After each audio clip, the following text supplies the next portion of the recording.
Sir अभी नागपुर विधानसभा चालू है, तो अपने क्षेत्र को लेके कलिंगा विधानसभा से लेके आपका विले पार्ला विधानसभा क्षेत्र आपके दायरे में आता है। पहले आप नगर सेवक में भी अच्छा काम किए, अभी सेकंड पीरियड आपका आमदार का है।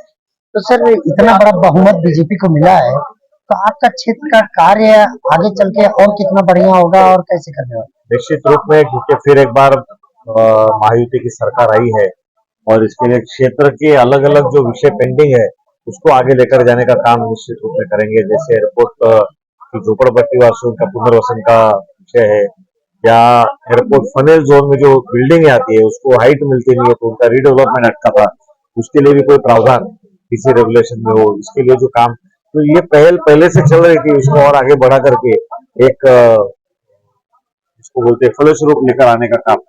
सर एयरपोर्ट अथॉरिटी डीजीसीए का मानना है कि वहाँ पे रूल्स रेगुलेशन अभी हाइट को लेके है ज्यादातर, और ज्यादातर की 1 किलोमीटर के दायरे में कोई डेवलपमेंट नहीं हो सकता।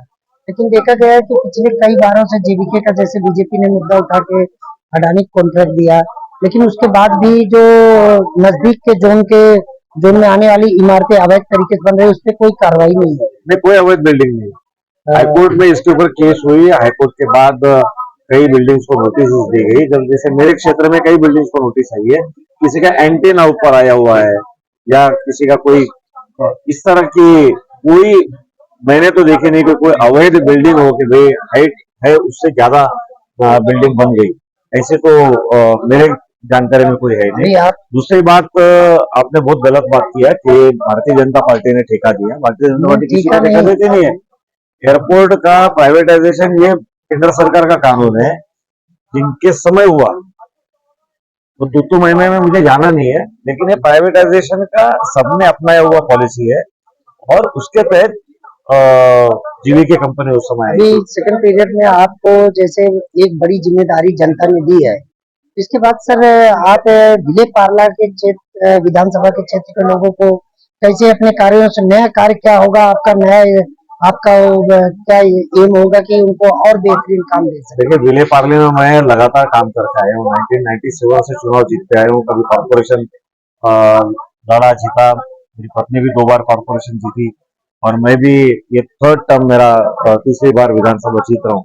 तो काम के आधार पर ही हम लोग आज तक वोट मांगते रहे और काम के आधार पर ही, फिर वो सरकार हो या हमारे निजी क्षेत्र की बात हो, तो काम के आधार पर ही हम वोट मांगते हैं। काम के आधार पर लोगों ने वोट दिया है। और जैसे मैंने कहा कि कुछ विषय पेंडिंग रहे, क्योंकि पॉलिसी मैटर्स रहती है तो पॉलिसी मैटर कोई रातों रात तो सॉल्व होती नहीं है, लेकिन ये 2-3 विषयों के ऊपर, जैसे एयरपोर्ट की जमीन के ऊपर की जुड़ी झोपड़ी, तो केंद्र सरकार ने अप्रूवल दे दिया कि उनकी जमीन के ऊपर है ना, एयरपोर्ट की ही जमीन के ऊपर उनके मकान बनेंगे। केंद्र सरकार ने राज्य सरकार को बताया था कि इसके बारे में एक पीपीपी मॉडल का एक स्कीम लाई जाए, तो वो स्कीम भी डीसी रेगुलेशन में airport specific slum rehabilitation scheme आ गई। अब इसको इम्प्लीमेंट करना जरूरी है, तो उसके भी उसका फॉलोअप करेंगे। तो जैसे मैंने कहा कि लगातार काम चलते आया है, कुछ विषय पाइपलाइन में है, पूरे हो जाएंगे और काम तो खैर कभी खत्म होता नहीं है। कभी ये काम हो गया तो कोई और मसला आ जाता है, जैसे तो सक्रियता से काम करेंगे। कॉर्पोरेशन की भी जिम्मेदारी आपके ही ऊपर है, क्योंकि आमदार ही दोनों कामों को कर रहा है, नगर सेवक का भी काम, अपना भी काम। इस बार के काम जो शौचालय है, इस बार के विधानसभा चुनाव में, जैसे मेरा क्षेत्र है, मेरे क्षेत्र के 10 के 10 वार्ड में हम आगे थे और कॉर्पोरेशन के चुनाव में भी 10 के 10 वार्ड में हम जीत हासिल करें। अगला जो है सर, अभी जो विधानसभा में आपका बुलेट ट्रेन का, जैसे आपके क्षेत्र से पहला मोदी जी ने अभी एक भूमार्गी ट्रेन का किया, मेट्रो का, अभी बुलेट ट्रेन का क्या स्कीम रहेगा सर? बुलेट ट्रेन बनेगी। बुलेट ट्रेन का काम जोरों से चालू है। बुलेट ट्रेन बनेगी और महाराष्ट्र के विकास के लिए बहुत बड़ा आयाम बुलेट ट्रेन का होगी। अभी आज ही विधानसभा के अंदर माननीय मुख्यमंत्री देवेंद्र जी ने एक बात कही कि वाडवण बंदर हो रहा है पालघर में, और वाडवण बंदर के साथ साथ मुंबई, चौथी मुंबई बसाने का वहां पर काम होगा।